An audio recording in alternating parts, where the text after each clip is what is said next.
Army के chief Chandrashekhar Azad हमारे साथ जुड़ गए हैं। पहले सीधे उन्हीं का रुख करते हुए चंद्रशेखर जी, बहुत बहुत स्वागत है आपका आज तक पर।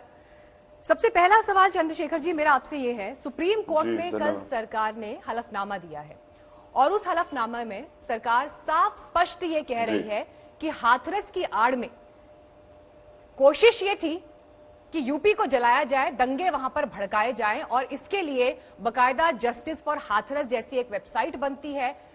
पीएफआई का उसमें रोल है, एसडीपीआई का उसमें रोल है और ये जो अलग अलग कोण इसमें उभर कर आ रहे हैं साजिश के, उसमें एक कोण आपसे भी जुड़ रहा है, ये आरोप है। देखिए, न्याय तो नहीं दे सकते हैं, आरोप ही लगा सकते हैं। सबसे बड़ा सवाल यह है कि 14 दिन तक जब इस मामले को में न्याय नहीं मिला, 14 दिन तक जब इस मामले पर कोई आवाज नहीं उठी, तब हम लोग वहां गए थे। 14 दिन तक मुख्यमंत्री क्या करवा रहे थे? क्या इतनी बड़ी घटना का संज्ञान प्रशासन ने ऊपर नहीं दिया था? सीनियर अथॉरिटी तक नहीं पहुंचाया था? 14 दिन तक ये जो बताया जा रहा है कि सब चीजें हो रही, 14 दिन तक ये गांव के लोग, ये लोग जो कह रहे हैं कि माहौल बिगाड़ने के लिए यहाँ ये हो रहा है वो हो रहा है, वो लोग कहां थे? उन्होंने कितना प्रयास किया कि इस मामले में न्याय हो? 14 दिन तक प्रशासन ने किया क्या? और आप ये बताइए, आज बता जरा वेबसाइट बन रही है, किसने बनाई वेबसाइट? 3 दिन सरकार ने आराम से सोचा कि हम लोग किस तरह इस मामले को डाइवर्ट करें, किस तरह से इस मुद्दे से लोगों को भटकाएं, इसलिए उन्होंने सब चीजें बनाई। और उनके पास ये आज पहला मामला नहीं है, जब भी कुछ होता है तो वो इस तरह से मुद्दे को भटकाने का काम करते हैं। मुख्यमंत्री न्याय नहीं दे सकते। अगर मुख्यमंत्री न्याय देते तो 14वें दिन आरोपी की गिरफ्तारी नहीं होती। ये सब लोग वही हैं, सब चीजें वही हैं, बस अब तो न्याय की परिभाषा क्या है चंद्रशेखर जी? चंद्रशेखर जी, इंसाफ की, न्याय की परिभाषा क्या है? क्योंकि अधिकारियों को सस्पेंड किया है सरकार ने, सीबीआई जांच जो कि देश की सर्वोच्च एजेंसी है, इन्वेस्टिगेशन उनको दे दिया है। कल हलफनामा जब सुप्रीम कोर्ट में दायर किया तो सरकार ने यह तक कह दिया है कि अगर सुप्रीम कोर्ट की निगरानी में ही आप जांच चाहते हैं तो वो भी करवा लीजिए, हमें कोई परेशानी नहीं है। तो अब तो मामला कोर्ट में है, क्या है फिर आपके लिए इंसाफ और न्याय की परिभाषा? जी, मैं यही तो पूछ रहा हूं, अब हम लोग कर क्या रहे हैं ऐसा? जब मामला कोर्ट में है, फिर ये जाते पंचायतों की अथॉरिटी वहां क्यों दी जा रही है?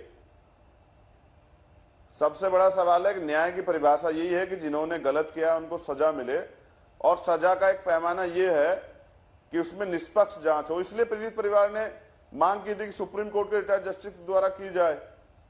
उनको सीबीआई पे भरोसा नहीं था। तो अब सुप्रीम कोर्ट में कह दिया ना उन्होंने कि आप करवा लीजिए, सुप्रीम कोर्ट के जज की निगरानी में कह दिया ना, तो फिर आप इंतजार क्यों नहीं करते हैं इन्वेस्टिगेशन का और कोर्ट तक मामला पहुंचे उसका? तो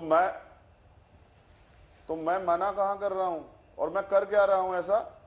मैं कोई पंचायत कर रहा हूं क्या? पंचायत तो जो लोग कर रहे हैं जिनको तकलीफ हो रही है कि मामला सुप्रीम कोर्ट चला गया है।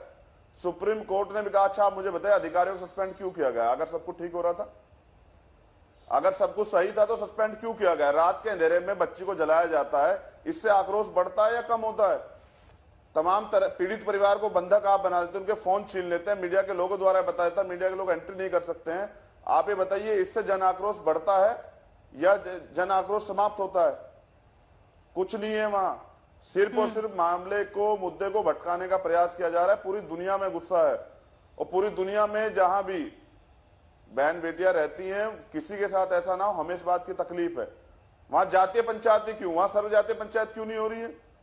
इसलिए नहीं हो रही है क्योंकि सबको पता है कि क्या हुआ। इन्वेस्टिगेशन 14 दिन तक चली। क्या अभी तो बहुत सारी चीजें ना, न्यायिक जांच होगी, पता लगेगा वो सब बेटी का था या नहीं था, इसको जलाया गया।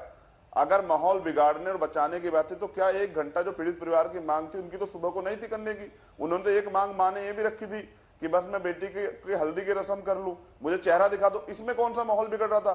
चारों तरफ तो आपने घेराबंदी करे, कोई जा नहीं सकता था।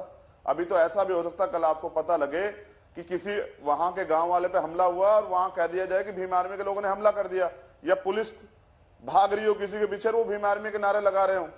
जो षड्यंत्र हो रहा है हमारी समझ में आ रहा है। हम न्याय के लिए खड़े थे और न्याय की उम्मीद बढ़ रही है। जैसे माननीय सर्वोच्च न्यायालय ने कहा कि घटना बहुत भयावह है, उम्मीद है कि न्याय होगा।